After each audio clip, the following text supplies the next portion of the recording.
Oh, Tasha, I was going to ask you, are you recording these? No, they Okay. might be recorded on YouTube. Oh, right. Yeah, That's what it looks like. Cool.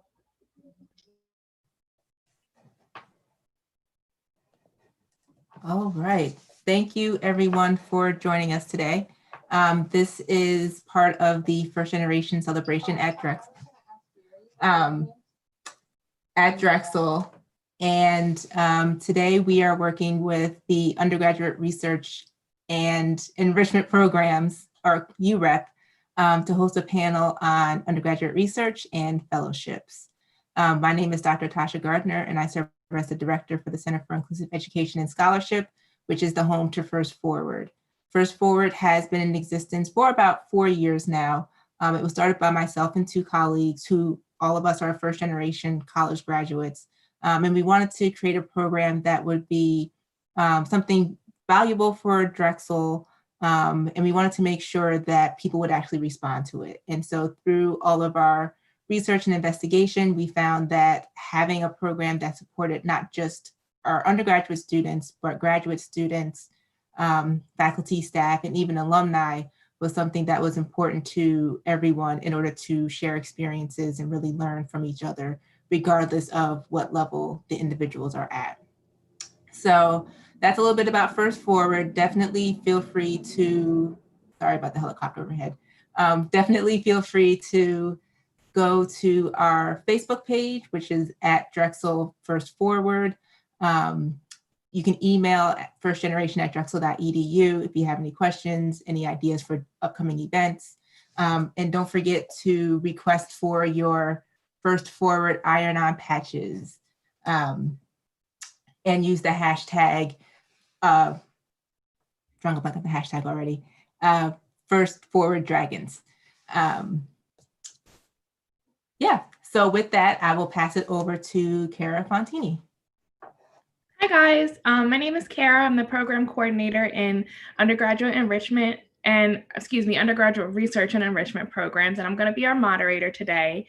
The first thing I'm going to do is have our panelists introduce themselves, but I'm tagging a question on the end of it. So when you introduce yourself, I want you to tell us your name, your major, and what are some of your research interests and why? You know, what is the passion that drives you to do research? What is something that you're really interested in that maybe you've done a project on already, or you're interested in doing a project on in the future? So why don't we start with Marta? Sure. Hi, everyone. My name is Marta. I'm a senior studying psychology with a minor in neuroscience. And my research mostly focuses on addiction and trying to combine and integrate different ways of looking at the problem of addiction from perspectives of neuroscience, psychology, sociology, policy, and to integrate that to tackle the complex problem of addiction. Very cool. It sounds like you're looking at it from a really holistic perspective. Exactly, yeah. Okay, let's jump to Joey. Hi, my name is Joey. I'm a junior studying electrical engineering in the COE's BSMS program. My research interest is usually just anything that deals with energy or power distribution. So currently the research I'm on is focusing on how to control like smart microgrids.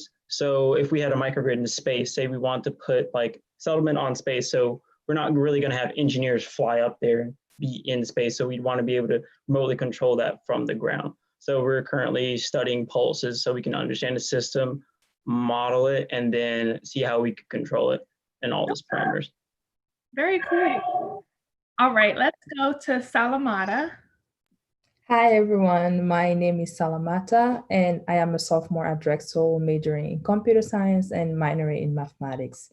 I did research in machine learning, and my goal is to develop algorithms that can assist people in the medical field. So the research that I've done was to help predict breast cancer and to tell whether the tumor is benign or malignant.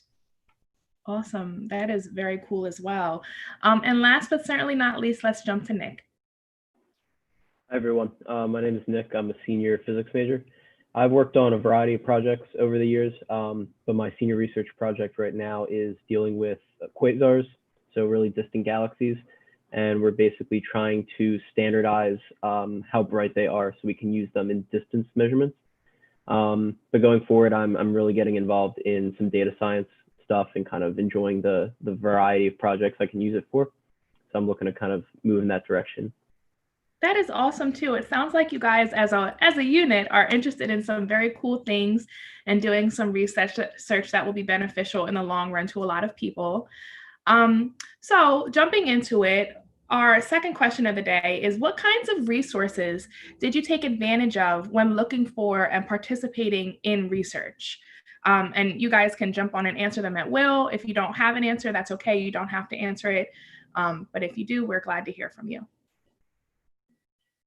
I can say something quickly. So I knew that for my co-op, I wanted to, for my 3 co-ops, to do a research-based position. And as I was looking through everything that was offered through the co-op system, I realized that none of the positions really specifically fit what I'm trying to do, what I wanted to research, which is addiction. And so I just cold emailed a bunch of people that I was interested in working with. And so I kind of created my own resources in a sense, in addition to having access to Steinbright and the co-ops that are offered through Drexel. But I think for me, it was really beneficial to also reach outside of that box and find something that specifically caters to what I want to do. Right. And you know what, for our viewers who may not know, like a cold email is meaning that she didn't know the people she was emailing. She just took a risk and took an initiative to reach out to them and see what their response would be. So, don't be afraid to do that if you're looking for some resources. Is there anybody else who wants to respond to this question? Yeah, I can take on this one. So for me, I was a freshman and all I knew is like I wanted to do research in AI or machine learning because it sounds interesting to me. So the first thing that I did was to talk to my professors, and they told me there are many opportunities such as the STAR program, and I applied to that. But before the STAR program, I also was accepted to the LSM program, which is just targeting minority students to do research. And I did research with faculty from the College of Computing. And that's when I realized that machine learning is something that I want to pursue. And when I was accepted to the STAR program, I continued the research that I started. Awesome. Now, quick follow-up for you guys before we have more responses. Has anybody else participated in the STAR program? By a raise of hands. Awesome. Just to let our viewers know, the application for the STAR program does open on December 4th. It's for first-year students. You do not have to be an honor student. So if you're interested in checking out that resource, feel free to look us up on Drexel's website, but it is a really good program that gives you the opportunity to start research early. Anybody else want to respond to that question? Okay. So I think we'll move on. A similar kind of question, how did you look for and locate faculty mentors? Do you have any that are current right now that you're working with, or any that you worked with in the past? And, how did you find them? Mine was pretty unique. She happened to substitute for one of my recitation TAs, and she happened to just mention her research at the end, and it was something I had been looking towards. And she said, I do research related to power systems. And then she kind of gave a few examples, and I just talked to her after class. And she had not really seen me too much. I didn't really talk during the class, but I kind of approached her, talked to her about it, and then went to a few meetings with her. And then she kind of just brought me into the research gradually. Cool. But I would definitely tell people to pay attention to what their professors are saying, like what things that they're interested in, because if they don't do the research, they most likely know someone else and they'll easily connect you with them. I think I saw Nick unmute himself too. Thank you, Joey. Yes. So for me, I think it really comes down to like having the confidence to like reach out to somebody, kind of like what Mara was talking about with the cold emailing. If you find somebody that you don't know that well, you might just hear their name in passing and you see what they do and you like that. It's really up to you to like pursue that. In my experience, like I had a math professor that I really got along with and saw him post a research co-op, And I was just like, I know that it's kind of using what we did in class, but the topic was new to me. And I was just like, I'll reach out to him because of our already kind of existing class relationship. And that's something where I didn't seek him out because of the topic of his research, but I felt like we could match on a personal level, and it's worked out really well. Right. And I think that that's some solid advice. You know, you should, and Joey kind of said it too, you should listen to what your professors are saying, and you might find that you guys have similar interests, and it might be somebody that you work with in the long run. Does anybody else want to answer this question?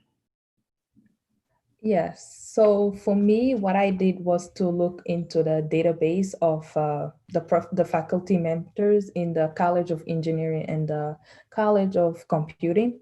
So when I went on the database, I was actually looking at what research the professor did. And based on that, I emailed them to tell them that I'm also interested. And whoever replied back to me, I would set up a Zoom meeting to talk to them and see actually if we can match and if we can work together. Right. Awesome. It sounds like you guys all took a lot of initiative when reaching out to your faculty members, and you know, maybe took a little bit of a risk reaching out to somebody that you didn't know so well, and you got a good reward for it. Okay, so the next question is, what are some challenges that you've overcome while completing research? This can include personal, professional, or academic challenges. We want to hear about them all.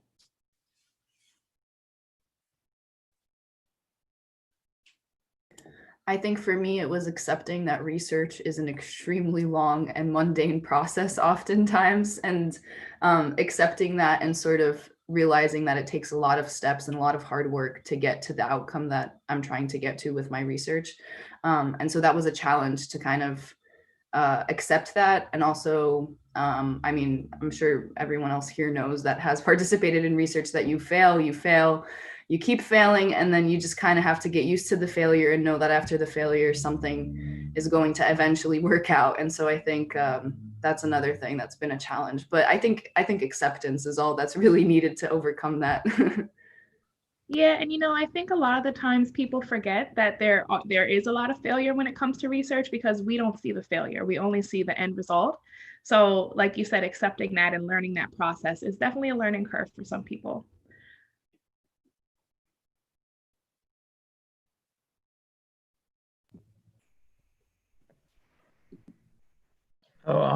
Personally, I think academically, just having, when it comes to research, time, because research does take up a decent amount of time. And I wouldn't advise someone if they don't have the time to go into, just jump into research, because you're gonna have to sit there, you're gonna have to analyze, you're gonna have to understand what's going on. And it's gonna take a deeper amount of understanding than what usually is required for your regular undergrad class. So it's kind of telling people this is an actual time commitment. This isn't something you can just jump in and jump out. Like, if someone disrupts you, like if you're coding, that probably throws you off for 30 minutes. So you can get right back into the zone of what you need to do.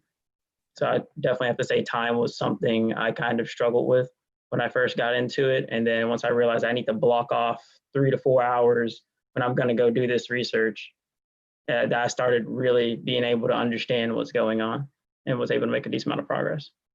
Right. And you know, I have a follow-up for you actually, Joey. When you started completing research, was that something that you started while you were taking classes at Drexel, or was it something that maybe you started over like a co-op cycle? I actually did it both times. I was working 2 jobs. So I had another one at the tech department in COE, and then I was also doing research, and I tried to jump in and out of research, and I realized I'm really not going to be able to run these tests and actually analyze the data at the same time that I'm trying to go fix another issue with another computer. So I decided to change my work schedule so that I was blocked off on certain days where I'm only in the lab. I'm going through and putting enough time into not only doing the tests, but analyzing the data and documenting everything. Right. Okay. It sounds like those time management skills kicked right in. Yeah. Salamata, I saw that you took yourself off mute. Did you want to answer this question as well? Yeah, it's kind of similar to what Marta and Joey said, but one challenge that I faced was being a freshman, and I wanted to do something that is like this level and I was here. So, so I had to learn as I was doing the research, and the mentor that I had helped me with that. He gave me kind of like a classroom setting. So every time before we do the research, he would give me at least 2 hours of videos to learn some concept that I needed to apply. So I was learning as I was doing the research, and that wasn't the easiest thing. Wow, that is actually really cool though, that you were able to learn some new skills while you were learning how to do research. Yeah. And I think it speaks to the process of completing research is learning how to do what you're trying to figure out. You know, you don't walk into a situation knowing everything that you need to know all the time. And it's okay to not know things if you have somebody there who's going to help show you what you need to do. Yeah, definitely. All right. And last but not least, Nick, did you want to chime in? Yeah, absolutely. So I think I'm going to speak to something that both Salamata and Marta have said about setting expectations for yourself when you start getting involved in these longer processes. I put it on my little blurb for the advertising. Getting stuck is such a, regular piece of doing research that I feel like a lot of people don't like acknowledge a lot of the time. And it comes down to, like you said, always seeing the results. And then like what Marta's saying is before you can see those results, you're going to fail and fail. But there's sometimes where you're kind of in the middle, you're not doing poorly, but you're just not moving forward. And when you're setting expectations that might be a little high, or you have these internal deadlines, it really teaches you patience, because research is going to happen on its own schedule. It's just kind of this thing that takes over once you get far enough into the process that it's its own beast, and you just are kind of guiding it to the best of your abilities. And it's just like now, that was one of the toughest things when I was doing my STAR program in my first research co-op, was just these times where I was coding and I get stuck, and it's because I don't understand what's coming out of the code and debugging, where the issue is. And now, like, I'm working on my senior project, I actually like enjoy getting stuck every once in a while, because I like know that I'm going to get past that eventually. It might take a day, it might take 2 weeks, but like once you get past that, it's such a nice little accomplishment along the way. It kind of reinvigorates you to keep pushing forward with the larger timeline. Right. So it definitely sounds like there's a lot of adjustment coming into a research setting if you haven't been in a research setting before, and making sure that, like everybody said, that you modify your expectations and don't feel like you're falling behind when it's really a regular process. It's a regular part of the process to be stuck, or to need to learn something new, or to need to make adjustments. Is there anybody who wants any final comments on this question before we move on? Okay. The next question is, how has participating in research helped with your goals at Drexel? Has it shifted any of your original interest, or maybe helped you gain clarity on some of the things that you'd like to do after Drexel?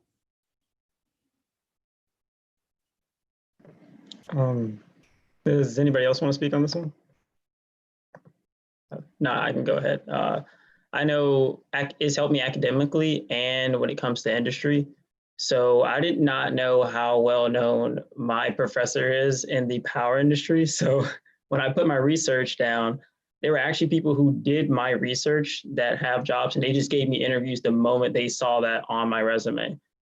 And they asked me about, oh, do you know Dr. Mew?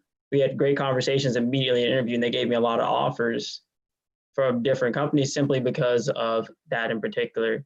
And so I can definitely say it has helped me out when it comes to industry, and academically, it's helped me weave it's helped me link all my classes together. Some classes I'll learn them, I'm like, why am I learning about signals when I'm a power engineer? I want to learn about high voltage, current, and see how that applies to machinery.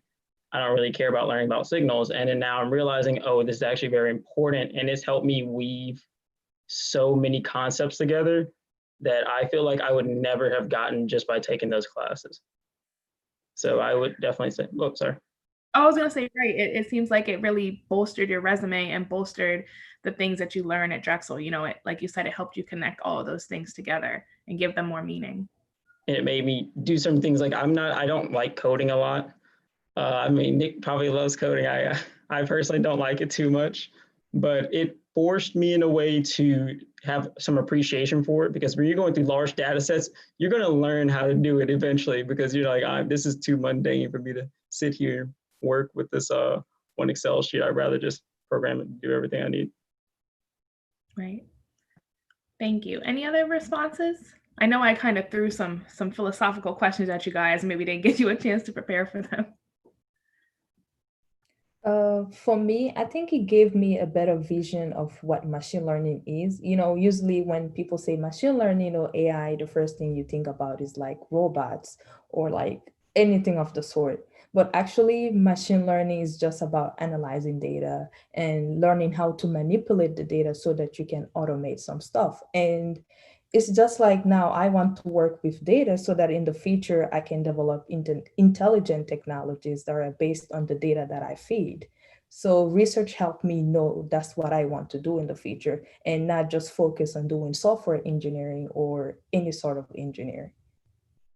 Right, so it kind of it's guiding your path through Drexel now that you've had one project under your belt, right? Yeah. Awesome. Anybody else in a response to this question? I can hop in. When I came to Drexel, it was mostly because I just liked outer space. I was just like an astronomy person growing up, and I happened to be good at math and science stuff. But like going through all these different research experiences, which really have all like topically been different, it's kind of like caused like a shift for me, because in the beginning I was just like, I don't know what I want to do. I just like space, and I'm gonna go and take astronomy courses in college. And now like I've kind of had this identity shift where like I see myself as a scientist. Like I want to be able to go out into the world, meet new people, and solve problems with them. Even when those problems might be different from like what I specifically like the most, it's my job as a scientist to meet new people, problem solve. And I think that the research experiences here have really clarified that for me and kind of set that course for me going forward. That is awesome. And I think that you did a really good job talking about like what a researcher does. And sometimes the things that you're researching are not interesting to you, but it's solving a problem that is an issue for somebody else. So that's a really good way to think about it, Nick. Anybody else before we move on? I just kind of wanted to piggyback off of what Nick said and say that I also came to Drexel thinking, all right, I'm going to study psychology. I like people. I want to help people. I want to understand their behavior. And through my research experiences, my interests have also kind of shifted because in the beginning, I wanted to be like a clinical psychologist or a therapist.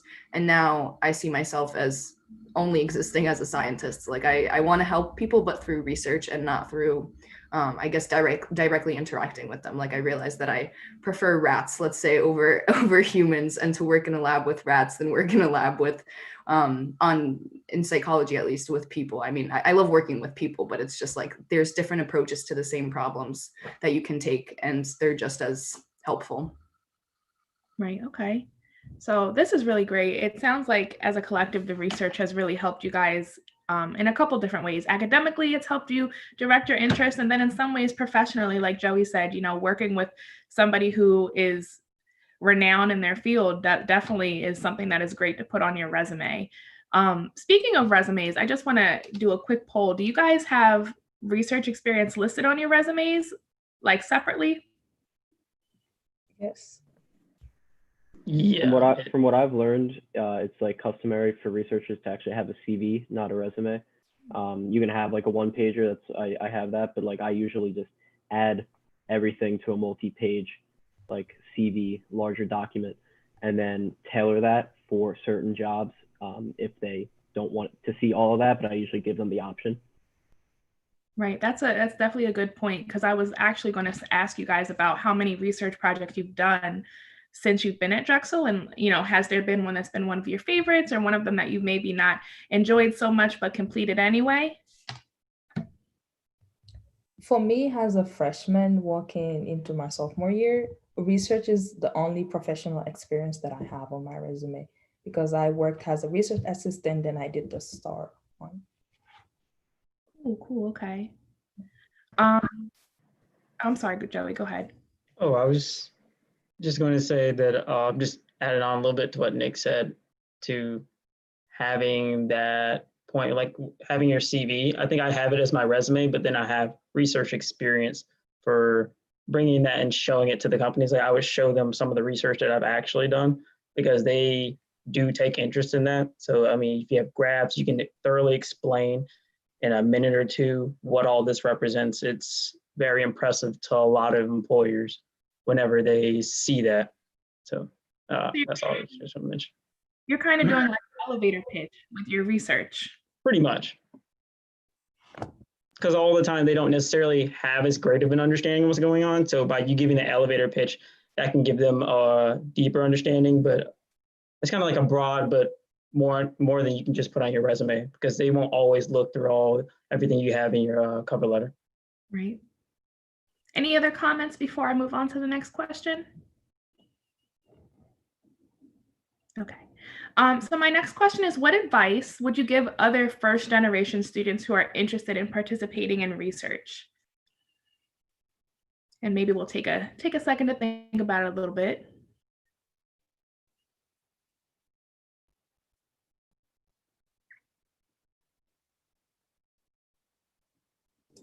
I would say just do it. Like, just if you see an experience that you think you would like, do it. If you don't like it, finish what you started in a sense. Like, let's say if you commit to a term of research with a specific lab or professor, commit to that, do that term of research. But then if you hate it, change what you're doing after that, but like still keep that connection and be honest to the people you're working with and say, you know, like, this isn't necessarily what I'm interested in, but it made me realize that I'm actually interested in this. And so it's a constant process of just trying to you need to pursue things that that you like, and at one point you'll figure out exactly what it is that you want to do. And yeah. Marta, coming back to what you just said, Marta, do you have any, well, you probably do, because I think that you kind of just said it, but have you had experiences like that where you've gone and you've done the research and you found out halfway through that it's really not something that you're interested in, but finish it out?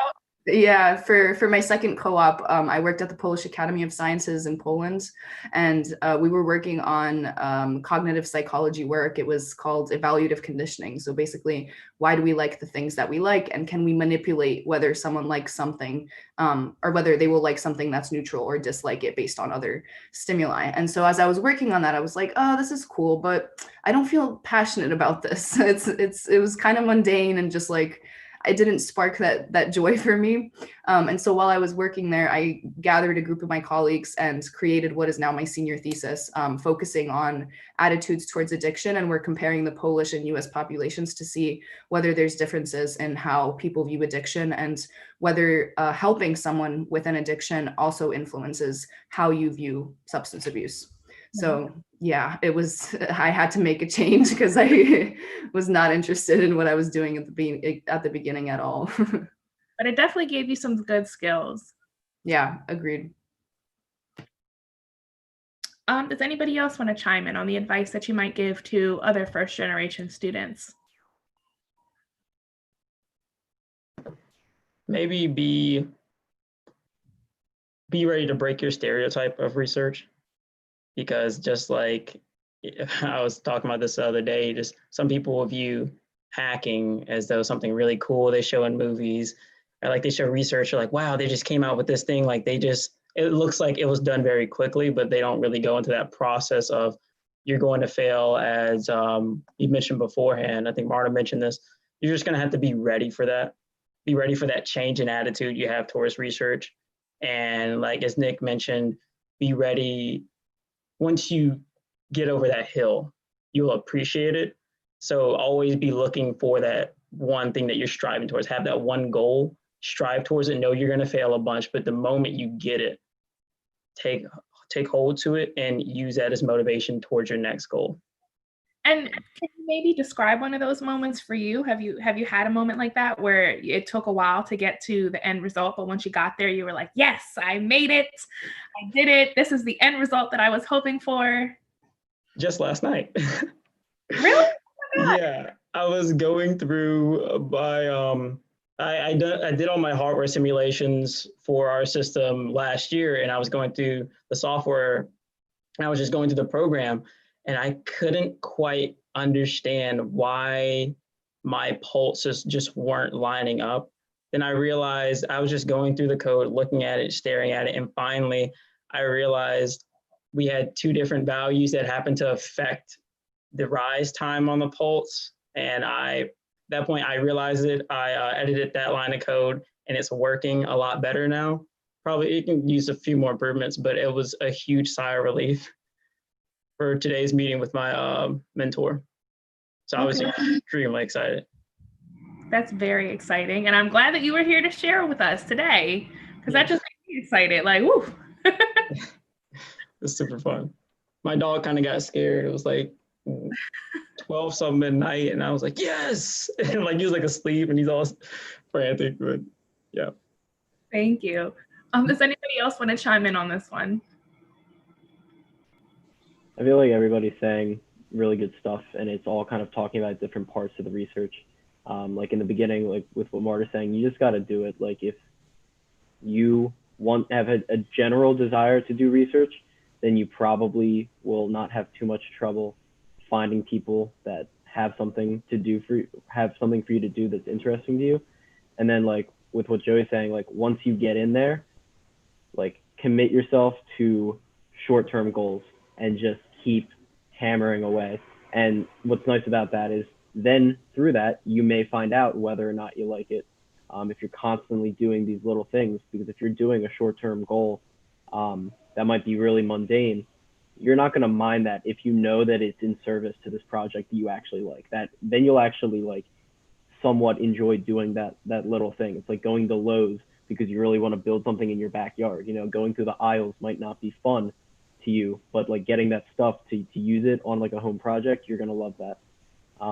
So, you know, for these people who are out there who haven't done it yet and it might seem daunting or they might not feel like they have the connections, like college is like about finding out what you want to do and trying. So just like go out there and try and like live through whatever comes. Like it's people always want to help out. That's a great comparison. I'm going to use that. Going to Lowe's for home improvement goods. Salamata, did you want to say anything on this part before we move on? I think they all said it all. One thing that I'm going to add is to have confidence and never underestimate yourself. Because if you think you're not good enough to go after your interest, you will never go after them. So never underestimate yourself and be able to reach out to professor. Do not hesitate. It's not like they're going to tell you, oh, your idea is dumb or your question is dumb. They're actually going to guide you. So yeah, go after your interests. And you know, I kind of want to touch on something that you just said. A lot of the time research points out that first generation students don't always feel comfortable asking for things. They don't always feel comfortable asking for faculty mentorship or asking to participate in a study or asking, you know, one of their professors to look at something that they've done. But in reality, you know, those people are here to help you. And if you don't ask, you don't receive. So I definitely think that's something that you guys have mentioned a lot is relying on faculty and being ambitious and going and doing things without necessarily knowing how they're going to pan out. And I just think that that's a mindset that everybody should take with them. You know, you shouldn't be scared to ask for something that you're entitled to, and you're entitled to your education and entitled to, you know, the resources that come along with it. Now, my last question is going to be a little bit hard for our viewers to picture because you guys are here and you're so confident and you're so clear in your purpose with your research. But was there ever a time when you were hesitant about research and you were like, I don't know if this is for me. I don't know if this is the path that I'm supposed to be on? Yes, for sure. And I actually mentioned this to my professor at first when she kind of went over the whole spiel because I was kind of hesitant. And she asked me, you a first-gen student? It kind of shocked me. She just asked that question. I said, yeah. And she said, well, you're a trailblazer for your family. What we're doing in research is we're doing this for society. So you need to look at the commonalities here and realize we're going into this for the first time. Research, we're all asking questions. We don't have all the answers. So there's no problem with you asking me questions. There's no problem if you don't understand because we don't all understand. And just like going to college is new territory for you, research is new territory for us. So you have to look at it and change how you're looking at research as a huge question mark, not as something that we all know. Great, thank you.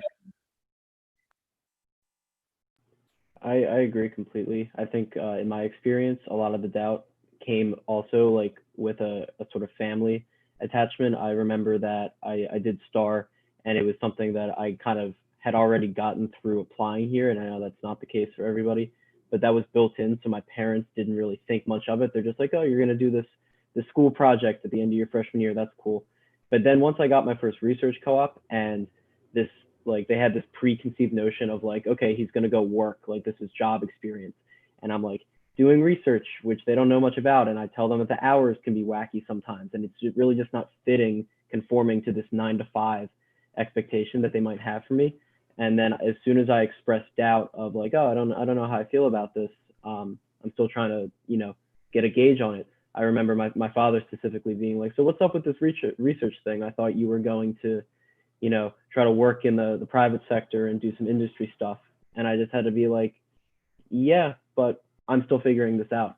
And a lot of that is just sitting with yourself and being like, okay, don't worry about parents, don't worry about all these other expectations. Like, do I like this? And if you don't have an answer for that right away, that's totally fine. That just means you have to stay, like I said in the thing, you know, stay curious, you know. And I think that Nick and Joey both touched on something that is really common with first generation students, because you are a trailblazer. You are experiencing something that maybe other members of your family haven't experienced. And so it is going to be new, it is going to be scary, and sometimes they're not going to understand it and you're going to have to explain it. And I think that, you know, Nick, your story is a great way to think about it. You told your dad, yeah, but I'm still exploring this part of it. And you explain that process to him. And, you know, now hopefully everybody's on board with your research career, but you shouldn't be scared to have to take the time to have those conversations, because this is the first time for everybody. And I think that sometimes we forget that when we come into these situations. Is there anybody else who wants to respond to that question about maybe being a little bit hesitant about research at some point? The first thing that pops into my mind is imposter syndrome. And I don't know if all of you know what that is, but it's basically when you don't feel qualified you feel like you don't deserve the position that you have, or that you just aren't qualified to be doing the work that you're doing. And I've noticed talking to people who are either done with their PhDs or in a PhD program, it's something that never goes away. And I think we all have to remember that we are at Drexel still, we're still in college, but we've already all accomplished so much compared to, you know, not even compared, but just we've already accomplished so much. And I think it's important to keep reminding yourself and like just looking over your resume to remind yourself of all the things that you've done, because sometimes it can seem like there's so many things that you still have to do and that they're never going to end, that you're constantly going to be wanting to go to the next step of research, next step of skills. And so looking back sometimes and just kind of realizing that I've done a lot and I've overcome things that that were difficult. And yeah, sorry, that was long. No, but it's very true that imposter syndrome catches up a lot of people. There are people in my master's program that we were just talking about imposter syndrome because they felt, you know, not 100% in what they were doing, despite being in the program already. And I think that you gave a really good recommendation about self-reflection and just taking a minute to look back at your accomplishments and recognize that you did do all of those things and that you will continue to do all the things that you have set out in front of you one at a time as they come along, and they'll get done. I think that was really great, actually. That imposter syndrome is definitely a tricky one for a lot of people. Are there any other people who want to comment on this one? Salamata? Not really much to say. In my case, it was kind of similar to what Nick said. I had to explain to my parent why I'm choosing this because they actually don't know why I'm doing research. And yeah, as a first generation and as the first student and the first child to come to the United States, I had to explain that doing research doesn't mean I'm not going into industry. I'm just trying to explore what I like and what I could do in the future. So yeah. Right. Thank you. So my last question is, we've kind of talked about it a little bit, but I want to see if you guys can articulate it all the way. How has completing research shaped your college experience as a first-generation student? Do you feel that it's given you any resources that you didn't have before? Do you feel like that it's boosted your confidence in any way, or maybe done something for you on that platform of, like being a first-generation student and taking on something like a research project, and how that impacted you in the long run?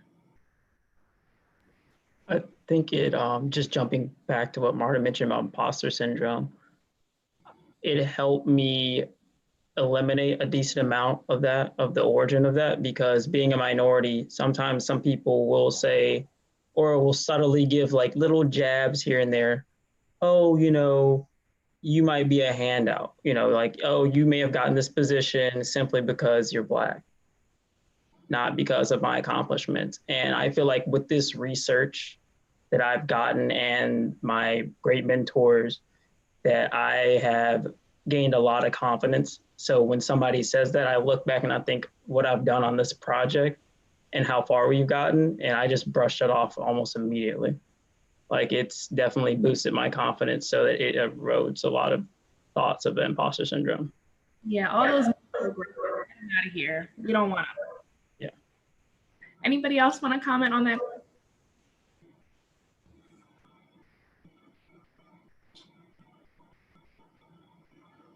I think it kind of put like the definition of college in a new perspective for me, since my parents both went to college but never to a university. They like kind of dabbled for a few years at a community college, and like they never got their associates, let alone going to a 4-year.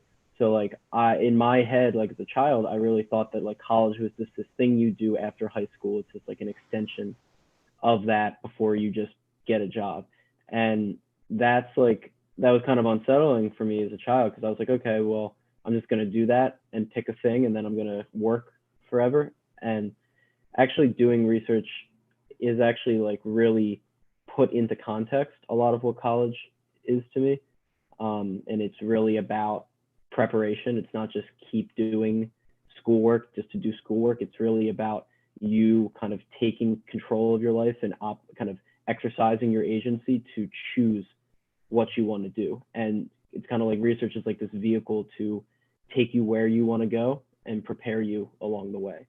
And that's like really, it is confidence. I mean, it's really reassured me a lot throughout the times in college that I wasn't super confident. That is awesome. That's a great way to think about it, and reworking that image of what college is in your head through experiences is the best way to do it, because that's the only way that you learn. Does anybody else want to chime in?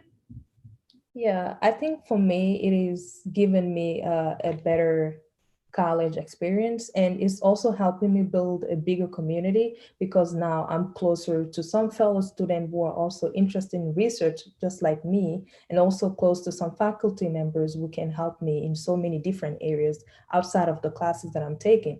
And when I need them, it's just like I just send them an email and they already know me, and it's easy to approach them. So it's like now I have this community of people who are like-minded, just like me.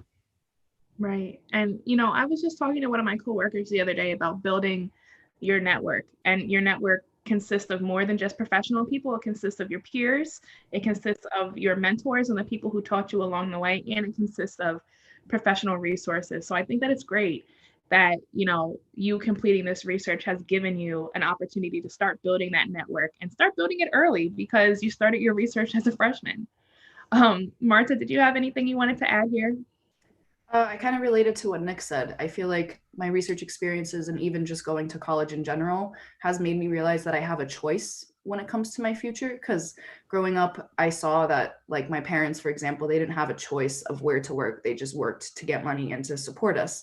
And so as I started doing research and things like that, I realized that I can combine those two things, that I can support myself and then eventually hopefully support my family through my career, my job, whatever, while also doing what I like, and that I have the choice in that to pursue the things that will make me happy, and I guess more willing to commit to to like a 9-to-5 job or something. Because I was always scared of that growing up. I saw how miserable everyone in my family was working from 9 to 5 or even more than that, or overnight, and just like Nick said, like having that choice and realizing like that college isn't what I thought it was. I thought it was just this kind of stepping stone that I had to do to eventually get to where everyone thought I was going to be. And so, yeah, choice.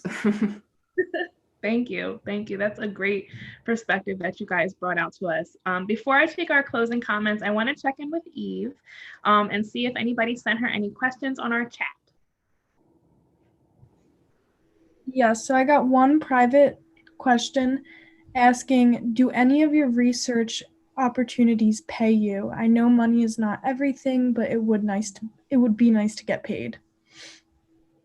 That's a valid question because money isn't everything, but money is needed to do a lot of things. Does anybody want to jump in here? Mine is paid. We discussed that at the beginning, and I believe, if I'm not mistaken, if you have work study, they can kind of work something out to use part of those work study funds. So if that professor doesn't necessarily have the, it's not in their budget, you can go ahead and see if you can use any leftover work study funds to use towards that research. Yeah, for me, the first research was funded by the LSM, so I was getting paid. And when I did STAR, it was also paid. And with STAR, you actually have the option of getting free housing on campus, which is pretty nice on top of getting paid. Just really briefly, before I let everybody else chime in, I just want to let you guys know that the Office of Undergraduate Research and Enrichment Programs does do research consultations, and we will help you figure out the funding if that's a question mark for you. So my colleague Emily just put in the chat, she just confirmed that work study funds can be used for research, but there are also other funds available, and there's grants and there's scholarships. So if funding is something that is a struggle for you, you should definitely stop by our office and make some time for a research consultation so that we can talk to you a little bit about what those kinds of options are. Does anybody else want to chime in here? Sorry, Nick. Go ahead, Mara, it's fine. I was just gonna say that at least in my field within psychology, it's very rare that you have a paid research position, whether it's for co-op or outside of that. And like Joey said, luckily though, you can use your work study funds to kind of help with that. So that's what I did for one of my research experiences. And then the other one, since it was like a self-directed search for my co-op, I managed to get the institute in Poland to pay me a salary. So it's like you kind of have to advocate for yourself sometimes and believe that your time is valuable and that you should be paid for your time, even though you're an undergraduate. And advocating for that can really go a long way, I think. Yes, I definitely agree. Advocate for yourself and for your time, please. Yeah, that's a great point. I wasn't even going to mention that. The self-advocation is really important. It varies, at least in my experience. I would say I think 3 out of 5 like different things I've done have been paid. The first research co-op was, STAR was, second research co-op wasn't, and my senior research is kind of built into the curriculum. So no, it really depends on, the funding, and it is important. Money's like not everything, yes, but like money's what makes research happen. So like, unfortunately, it is a reality, and there's nothing wrong with self-advocating. It's really important. Very, very important. And I just want to reiterate again, there is funding available. You just have to find it. And if you're having a hard time, please come by our office so that we can help you figure it out, because we want you to be able to get it done. And I don't support unpaid internships or unpaid anything. I think everything should be paid because your time is valuable.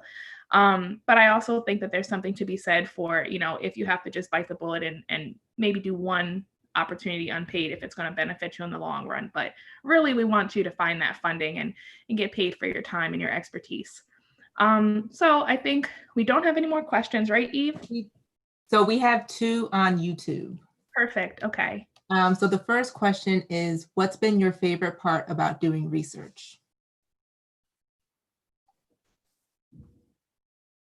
For me, it's all the new skills that I learned. Like I didn't even know certain things existed as a skill. Like for my first co-op, I worked with rat models of addiction. And so before that, I didn't even really know how that worked. And so I got the opportunity to kind of explore parts of science that I didn't even know existed. Like I didn't know that these are the things that happen behind the scenes, behind publications that you read, or not even publications, but just advances in science that you hear about. And Yeah, so it's always really fun learning new skills. I probably have to say, oh, Nick, were you gonna go? You can go first. It's all good. You should, no, you go ahead. You go ahead. Okay. Yeah. Mine's quick. My favorite part, just because of kind of work I've done, is like visualizing the data. So like I do a lot of computational projects, and kind of getting plots at the end that can kind of tell the story of what you did is like always a favorite thing for me. I've gotten into like STEM communication over my time here, and I love like explaining hard stuff to people who might not get it, and then like seeing them be like, oh, that's really cool. I had no idea. It just kind of seems complicated and boring. And getting the plots and like having colors and trends and stuff is like my favorite part. Actually, yeah, that was exactly what I was going to touch on. Well, one of them, just I love being able to storytell to show how things are connected and just like simplify it completely and then go back and forth so it can kind of like help people really understand what's going on. And I think the other thing that I enjoy about my research is just having that more than just a professor-student relationship. It gets a little bit deeper when you do research with them. It's kind of like a friend. It's more like a friendship, honestly. You really get to know them. And I feel like that connection has really helped me. And like being able to have a friend that I can also look up to that is in my field is extremely valuable. And that has to be one of my favorite parts of doing research with her. Right. That comes back to that network that we talked about and building that network and, you know, getting to know those people on a deeper level, like you said. Salamata, did you want to chime in here? I think they already said it. For me, it's like gaining more skills, such as technical ones, and I'm learning outside of what I'm doing in the classroom, and also being able to build a bigger community, the network. Awesome. And then what is our second question, Tasha? How did you figure out what you wanted to research was something that was of interest to you? For me, I always knew that I wanted to do something that will help low-income countries because my parents come from Africa and there are like so many countries where technology is not developed. So I wanted to do something in the medical field that can assist doctors, even if they don't have all the money to get the technology. So that's why I did research in machine learning to analyze breast cancer data set. And my future goal is to develop an app that can be used by doctors anywhere in the world to analyze breast cancer. Great, thank you.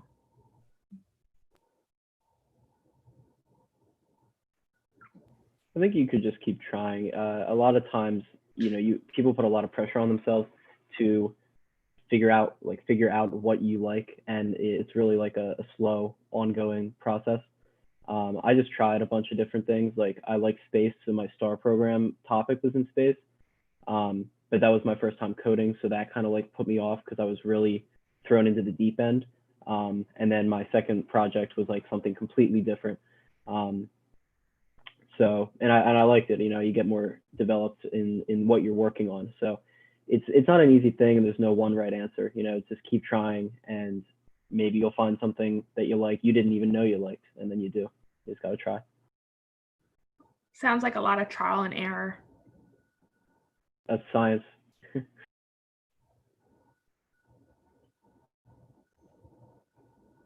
Okay, did anybody else want to chime in on that question before I take your closing comments?